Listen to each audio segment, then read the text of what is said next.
Caving यानी गुफाओं की खोज करना। ये एक ऐसी एडवेंचर एक्टिविटी है जहाँ पर सांस लेने तक की जगह नहीं होती।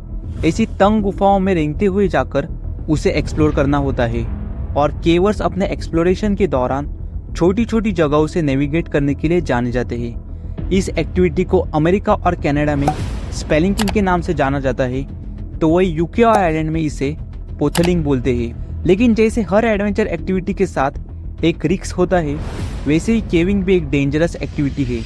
ये केव कई जगह पर बहुत ही टाइट होती है, जहाँ गलती से भी फंसना मौत का कारण बन सकता है। और आज हम केविंग की हिस्ट्री की एक ऐसी कहानी देखेंगे जो आपको अंदर से हिला कर रख देगी। ये है नट्टी पुट्टी केव की डार्क और ट्रेजिक स्टोरी, जो अमेरिका के एक एडवेंचरस के साथ हुई। इमेजिन करिए आप अपने फैमिली फ्रेंड के साथ एक थ्रिलिंग एडवेंचर ट्रिप पर जा रहे हैं और सब कुछ परफेक्टली प्लान लग रहा है, लेकिन कुछ ही घंटों में सब कुछ एक हॉरिफाइंग नाइटमेयर बन जाता है।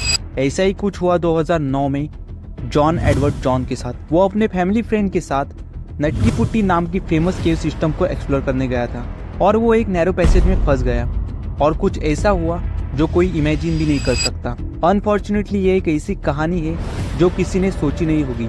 जॉन का स्ट्रगल, रेस्क्यू टीम की पूरी कोशिश और उस रात का इमोशनल ट्रॉमा, ये सब कुछ आज के इस वीडियो में डिटेल से कवर करेंगे। तो अगर आप भी उनके एडवेंचर्स और ट्रेजेडी के बीच की हार्ट पाउंडिंग, इमोशनल और रियल लाइफ स्टोरी के लिए रेडी है, तो फिक्शन वाला की इस वीडियो को एंड तक जरूर देखना।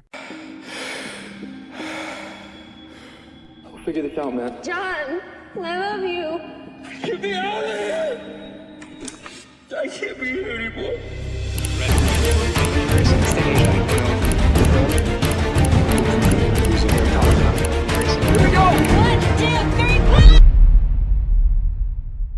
जॉन एडवर्ड जॉन 26 साल का था और रिसेंटली उसकी शादी एमिली से हुई थी और उन्हें 1 से 1.5 साल की बच्ची थी जिसका नाम लिजी था और बहुत ही जल्द वो दूसरे बच्चे के पेरेंट बनने वाले थे।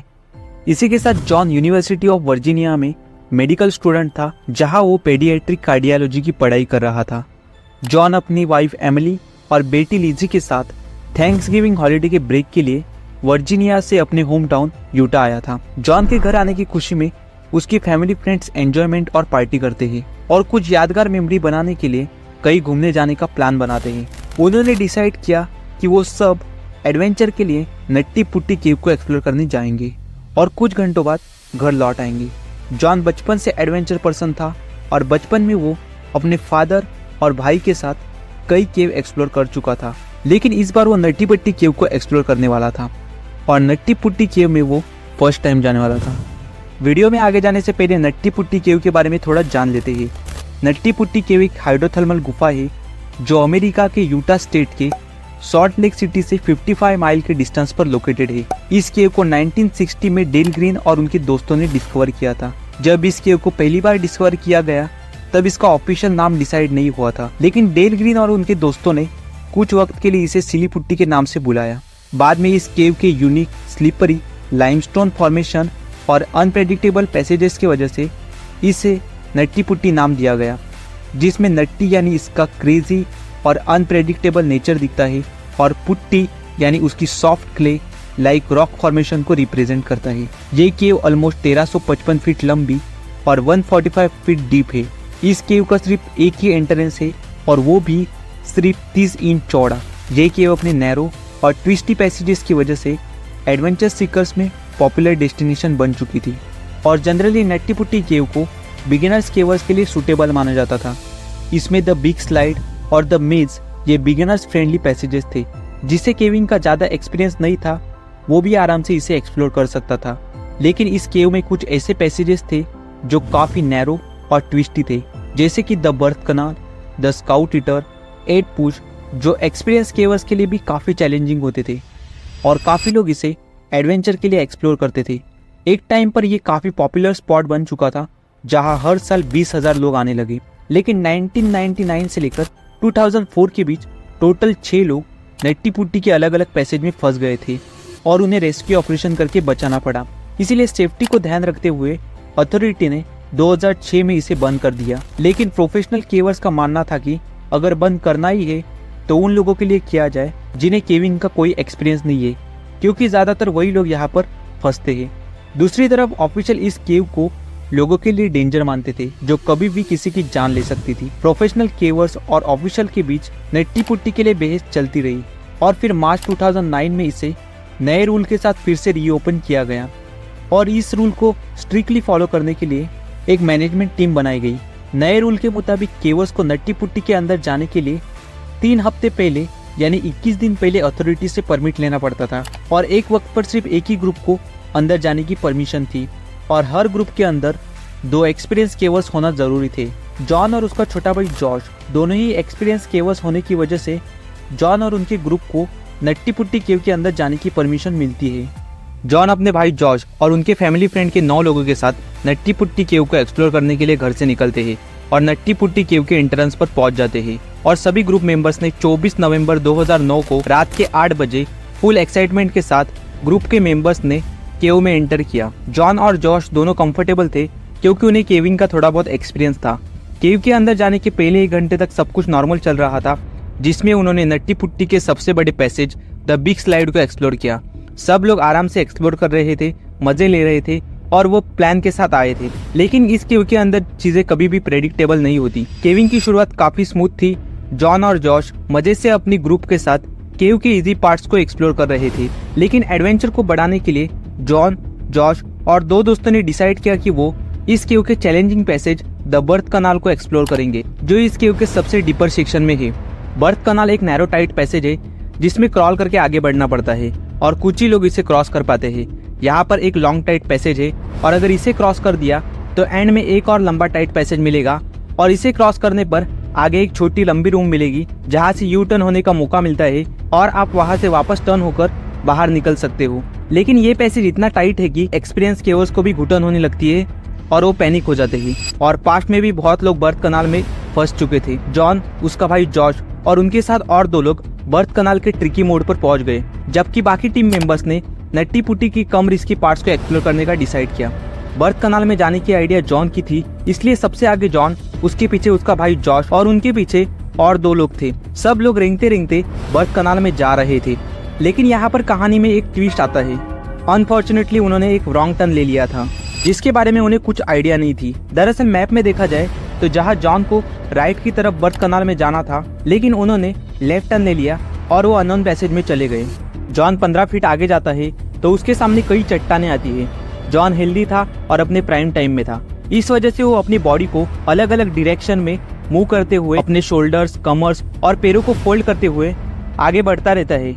इस जगह से इंसान को अपने एल्बोज और घुटने का इस्तेमाल करते हुए आगे बढ़ना होता है। इस एरिया के कॉम्प्लेक्सिटी की वजह से इसका पूरा मैप भी तैयार नहीं था। जैसे जैसे वो आगे बढ़ रहा था, पैसेज और भी टाइट होते जा रहा था और इस वक्त वो पीछे भी नहीं मुड़ सकता था क्योंकि पैसेज बहुत ही ज्यादा टाइट था। जॉन को लग रहा था कि वो अभी भी बर्थ कनाल में ही है और उसके मुताबिक जैसे उसे पता था कि एंडिंग में एक स्मॉल रूम आएगी जहाँ से वो टर्न होकर बाहर आ सकता है। इसी वजह से वो कॉन्फिडेंटली आगे बढ़ता रहता है और यहाँ पर सब कुछ बदल जाता है। जॉन अब रेंगते हुए एड पुश के सबसे डेंजर जगह पर पहुंच चुका था, जिसका नाम क्रॉक्सक्रू था और यहाँ पर सिर्फ फ्लेक्सिबल और कम हाइट वाले ही केवर जा पाते हैं और कुछ ही लोग अपने स्किल से इसे क्रॉस कर पाते हैं। यहाँ केवर्स को रॉक लेस से शार्प 90 डिग्री बैंड होना पड़ता है लेफ्ट साइड में और जॉन इस स्मॉल एरिया को पार कर चुका था। ये रास्ता बर्थ कनाल जितना आसान नहीं था। 2004 में एक 16 साल का लड़का जिसका नाम ब्रॉक क्लार्क था, वो यही क्रॉक्सक्रू की जगह फंस गया था, लेकिन उसकी हाइट 5 फीट 7 इंच थी और उसका वेट 63 केजी के आसपास था। फिर भी उसे बाहर निकालने में रेस्क्यूअर्स को 14 घंटे लगे थे। जॉन भी अभी एग्जैक्टली उसी जगह पर आ चुका था, लेकिन उसकी हाइट 6 फीट और उसका वेट 90 केजी था। ना चाहते हुए भी वो खुद को स्विच करते हुए इस उम्मीद से आगे बढ़ रहा था कि शायद उसे टर्न होने के लिए कोई रास्ता मिले। जॉन को अभी भी यही लग रहा था कि वो बर्थ कनाल में ही है और ये बर्थ कनाल की सबसे टाइट जगह है, मतलब आगे जाने पर एक बिगर स्पेस आएगी जहाँ वो टर्न हो सकेगा। और वो अपने स्टमक को प्रेस करते हुए रॉक के सहारे आगे बढ़ता गया। जॉन अब धीरे धीरे डाउन डायरेक्शन में मूव करता रहा, मतलब जमीन के बिल्कुल नीचे साइड। जॉन को अब एहसास हो चुका था कि वो एक डेंजर टेरिटरी में घुस चुका है जो अब तक कम्प्लीटली अनएक्सप्लोर है, लेकिन अब उसे पता नहीं था कि वो किस जगह पर आ चुका है। जहाँ तक आज तक कोई नहीं गया था वहाँ पर जॉन जा चुका था। उसे अभी भी उम्मीद थी कि आगे कोई ओपनिंग मिलेगी, लेकिन तभी अचानक से वो धीरे धीरे ग्रेविटी के साथ अपने आप ही नीचे स्लाइड होने लगा और वो जोर से चिल्लाता है और अपने भाई जॉश को कहता है, जॉश तुम इधर मत आओ और मुझे फॉलो मत करो। तभी जॉन को उसकी हेडलैम्प की रोशनी में एक छोटी सी क्रेविस यानी एक नैरो ओपनिंग दिखाई देती है और उसके अंदर शायद कोई बड़ा स्पेस भी हो सकता था। जॉन के अंदर एक उम्मीद जागती है, लेकिन ये जॉन की जिंदगी की सबसे बड़ी और आखिरी गलती होने वाली थी। वो आगे बढ़ता है और उसमें चला जाता है। इस क्रेविस का साइज सिर्फ 10 बाय 18 इंचेस ही था, यानी एक फ्रंट लोडेड वॉशिंग मशीन की ओपनिंग जितनी वाइड। और अनफॉर्चुनेटली जॉन अब उस क्रेविस में 70 डिग्री के एंगल में अपसाइड डाउन पोजीशन में फंस चुका था, यानी उसका सर नीचे और पैर क्रेविस के सबसे छोटे हिस्से में फंस चुके थे। वो खुद को ऊपर की साइड पुश करने की कोशिश करता तो है, लेकिन ये जगह बहुत ही ज्यादा एग्जॉस्टिंग थी। उसका एक हाथ यूजलेस पोजीशन में फंसा हुआ था और दूसरा हाथ उसके चेस्ट के नीचे दबा हुआ था। जॉन को अब रियलाइज हुआ था कि उसने बहुत बड़ी गलती की है। वो तुरंत जॉश को जोर जोर से आवाज लगाता है, जबकि जॉश उसके पीछे ही क्रॉक स्क्रू की जगह पर था। जॉश जॉश आगे मत बढ़ना, मैं फंस चुका हूँ। ये सुनते ही वो अलर्ट हो जाता है और अपने भाई के हेल्प के लिए आगे बढ़ता है। लेकिन जॉश ने अपने भाई की तरह इस जगह को क्रॉस नहीं किया, बल्कि वो स्मार्टली अपने पैरों को आगे की तरफ रखता है और सर को पीछे रखते हुए बढ़ता है ताकि वो आसानी से लौट सके। जॉश को जॉन की आवाज कंटिन्यूअसली सुनाई दे रही थी। वो जल्द से जल्द अपने भाई तक पहुंचने की कोशिश करता है। आखिरकार वो उस जगह पर पहुंचता है। जॉश वहां पहुंचते ही जो चीज देखता है उसे देखकर वो डर जाता है। उसने देखा कि जॉन बड़ी चट्टानों के बीच फंसा हुआ है। जॉश फिर भी अपने भाई को काम डाउन करने की कोशिश करता है। जॉश अपने पैरों को जॉन के पैरों में फंसाकर उसे ऊपर की तरफ खींचने की कोशिश करता है। जॉन थोड़ा सा ऊपर आता भी है, लेकिन उसका वेट ज्यादा होने से और कंजेशन की वजह से ग्रिप छूट जाती थी और जॉन वापस अपनी इनिशियल पोजीशन पर फिसल जाता था। जॉश ने अपने भाई को निकालने के लिए बार बार कोशिश की, लेकिन 1 घंटे तक लगातार कोशिश करने के बावजूद कुछ नहीं हो पा रहा था। इस सिचुएशन में दोनों थक चुके थे और फ्रस्ट्रेटेड हो रहे थे। उस वक्त जॉश को समझ आ गया कि उन्हें प्रोफेशनल रेस्क्यूअर्स की मदद लेनी जरूरी है। इसलिए दोनों के बीच डिसाइड हुआ कि जॉश केव से बाहर हेल्प के लिए जाएगा और जॉन यहाँ पर पूरी कोशिश करेगा रिलैक्स रहने की और धीरे धीरे सांस लेने की, क्योंकि यहाँ पर ऑक्सीजन की बहुत ही ज्यादा कमी थी। जॉश वापस क्रॉल करते हुए गुफा से बाहर आता है और बाहर आकर प्रोफेशनल रेस्क्यूअर्स को कॉल करता है और उनके ग्रुप के सभी मेंबर्स को जॉन के ट्रैप होने के बारे में बताता है। फाइनली कुछ घंटों के इंतजार के बाद रेस्क्यू टीम नट्टी पुट्टी केव पहुंचती है और जॉन को रेस्क्यू करने के लिए सबसे पहले एक फीमेल रेस्क्यूअर अंदर जाती है, जिसका नाम सूजी मोटोला था। सूजी एक लोकल वॉलंटियर भी थी। वो अपने पैरों में रस्सी बांधकर अंदर केव में घुसती है ताकि वो अटक ना जाए। वो धीरे धीरे रेंगते हुए आगे बढ़ती है और सूजी की हाइट सिर्फ 5 फीट 3 इंच थी, इसलिए वो क्रॉक स्क्रू एरिया को इजीली क्रॉस करती है और रात के 12:30 बजे वो जॉन तक पहुंचती है। और अब तक जॉन को केव में उल्टे फंसे हुए 3 घंटे हो चुके थे। सूजी जॉन तक पहुंचती है और देखती है कि जॉन इतनी बुरी तरीके से फंसा हुआ है कि उसे सिर्फ उसके पैर ही दिखाई दे रहे हैं। वो जॉन से बात करती है। सूजी बोलती है, हाय जॉन, मेरा नाम सूजी है, क्या तुम ठीक हो? जॉन बोलता है, हाय सूजी, आने के लिए थैंक्स, लेकिन मुझे किसी भी हाल में बाहर निकलना है, प्लीज मेरी मदद करो। ये सुनते ही वो जॉन को हौसला देती है और रिलैक्स रहने के लिए कहती है। जॉन को प्रोफेशनल हेल्प देखकर लग रहा था कि वो जल्द ही यहाँ से निकलेगा, लेकिन सूजी ने जैसा सोचा था सिचुएशन उससे भी ज्यादा बुरी थी। सूजी जॉन के पैरों में रस्सी बांधकर खींचने की कोशिश करती है, लेकिन रोप में इतना ज्यादा फ्रिक्शन था कि लगातार 2 घंटे तक कोशिश करने के बावजूद वो जॉन को बाहर निकाल नहीं पाती और थकावट के कारण डिसअपॉइंटमेंट के साथ केव से बाहर आती है। और अब तक नट्टी-पुट्टी के बाहर हंड्रेड्स ऑफ रेस्क्यूअर्स और जॉन की वाइफ और उसकी बेटी पहुंच चुके थे। सभी रेस्क्यूअर्स मिलकर जॉन को बाहर निकालने के लिए प्लान बनाते हैं और हर एक रेस्क्यूअर्स की एक ही कोशिश थी कि जॉन को किसी भी तरीके से वहां से निकालना। आखिरकार ये डिसीजन लिया जाता है कि वहां एक पुलिस सिस्टम इंस्टॉल की जाएगी और उसे खींचा जाएगा, क्योंकि 5 साल पहले ब्रॉक क्लार्क भी क्रॉक स्क्रू एरिया में अटक गया था और उसे भी पुलिस सिस्टम के जरिए ही निकाला गया था। लेकिन कुछ चीजें ऐसी थी जो इस रेस्क्यू ऑपरेशन को चैलेंजिंग बना रही थी, जैसे कि केव के एंट्रेंस से जॉन के ट्रैप होने तक की लोकेशन का डिस्टेंस 400 फीट था, यानी जॉन तक पहुंचने के लिए लगभग 1 घंटे का समय लग रहा था। और क्रॉक स्क्रू एरिया का पैसेज तो और भी ज्यादा टाइट था। नैरो पैसेज होने की वजह से लॉन्ग इक्विपमेंट और रेस्क्यू डिवाइस ले जाना इम्पॉसिबल था, इसलिए सिर्फ छोटे टूल्स को ही अंदर ले जा सकते थे और असिस्ट करने के लिए एक टाइम पर सिर्फ एक ही पर्सन हो सकता था, और वो भी कद में छोटा और फ्लेक्सिबल होना जरूरी था ताकि वो टनल को आराम से क्रॉस कर सके। ये कोई सिंपल सिचुएशन नहीं थी और हर एक पुलिस सिस्टम को इंस्टॉल होने में काफी वक्त लग रहा था, इसलिए रेस्क्यूअर जॉन से बात करते रहते ताकि वो रिलैक्स रह सके।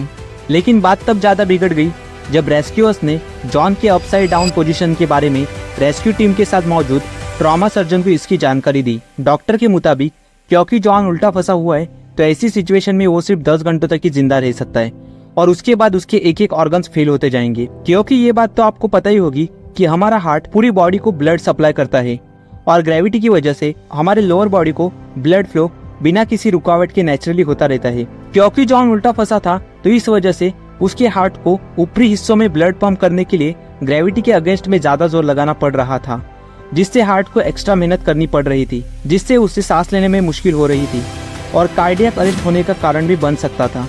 पुलिस सिस्टम को इंस्टॉल होने में भी काफी वक्त लग रहा था और अब जॉन को वहां पर अटके हुए 12 घंटे हो चुके थे और पूरी रात उसने अपसाइड डाउन पोजीशन में निकाली थी। ऐसी पोजीशन में रहने की एक फिजिकल लिमिटेशन को भी वो पार कर चुका था। उसकी 90 kg की बॉडी ग्रेविटी के प्रेशर से लड़ रही थी। उसके ब्लड सर्कुलेशन में भी गड़बड़ी होने लग रही थी। धीरे धीरे उसकी सांसें रुक सी रही थी और पूरी रात यहाँ गुजारने से वो थक चुका था और उसकी हेल्थ एग्रेसिव होते जा रही थी। उसके लिप्स नम होते जा रहे थे और वो ज्यादा लूसिड होते जा रहा था। रेस्क्यूअर्स और जॉन की फैमिली के लिए जॉन को ऐसी हालत में देखना बहुत ही दर्दनाक था, लेकिन वो भी हेल्पलेस थे। ड्रिल करते हुए रेस्क्यूअर्स भी एग्जॉस्ट हो रहे थे, लेकिन रेस्क्यूअर्स को पता था कि जब चाहे वो केव से बाहर निकल सकते। लेकिन यही चीज जॉन के साथ मुश्किल थी। जॉन परेशान था और अपने चेस्ट को एक्सपांड करने की कोशिश कर रहा था ताकि वो सांस ले सके, लेकिन वहाँ ऑक्सीजन की कंसिस्टेंशन भी कम होती जा रही थी। इतना वक्त गुजारने के बाद रेस्क्यू टीम ने जॉन के पास एक wide two way communication system install किया ताकि जॉन उसकी वाइफ एमिली के साथ बात कर सके। एमिली जॉन को एनकरेज करती है और जॉन में भी कॉन्फिडेंस आता है और जॉन भी अपने वाइफ को दिलासा देता है और कहता है कि वो जल्दी यहाँ से बाहर आएगा और सबसे मिलेगा और सब कुछ ठीक हो जाएगा। जॉन को अब अटके हुए अब तक 18 घंटे हो चुके थे और अब फाइनली 25 नवंबर को शाम के 4 बजे पुलिस सिस्टम सक्सेसफुली इंस्टॉल हो जाती है और मूव करने के लिए तैयार थी। एक रेस्क्यूअर जिसका नाम रायन था वो रेंगते हुए जॉन तक पहुंचता है और वो जॉन से बात करता है और उसे पूछता है how are you John. John बोलता है it sucks, I am upside down, I can't believe I am upside down, my legs are killing me. Ryan देखता है कि जॉन की बॉडी ओपनिंग की सबसे नैरो साइड में फंसी हुई है, तो सबसे पहले वो इस सिचुएशन को ठीक करने की कोशिश करता है। अब रायन जॉन के पैरों में पुली की रोप को बांधता है और उसे फुल्ली कोऑपरेट करने के लिए बोलता है और उसे खींचने की कोशिश करता है। वो उसे ऊपर खींचता है, लेकिन जॉन के पैरों में बहुत ज्यादा दर्द हो रहा था। जब भी वो उसे खींचता तो जॉन उसे रुकने के लिए कहता। फिर दोनों कुछ वक्त के लिए रुक जाते और फिर दोबारा कोशिश करते। फॉर्चुनेटली पुलिस सिस्टम काम करने लग गई थी और जॉन अब ऑलमोस्ट ऊपर आ चुका था। रायन देखता है कि जॉन बहुत ही ज्यादा थका हुआ है, उसकी आंखें लाल हो चुकी है और उसका चेहरा मिट्टी से गंदा हो चुका है। और रायन ये भी देखता है कि जॉन ऐसी हालत में होने के बावजूद उसके चेहरे पर उसे छोटी सी स्माइल नजर आती है, क्योंकि इतने घंटों के बाद वो पहली बार इतने ऊपर आ चुका था और पहली बार वो किसी को देख पा रहा था। जॉन के पैर नम हो चुके थे, इसलिए रायन थोड़ी देर तक रुक जाता है और फिर से काम पर लग जाता है। रायन अब जॉन को ट्यूब के जरिए पीने के लिए पानी और एनर्जी ड्रिंक देता है।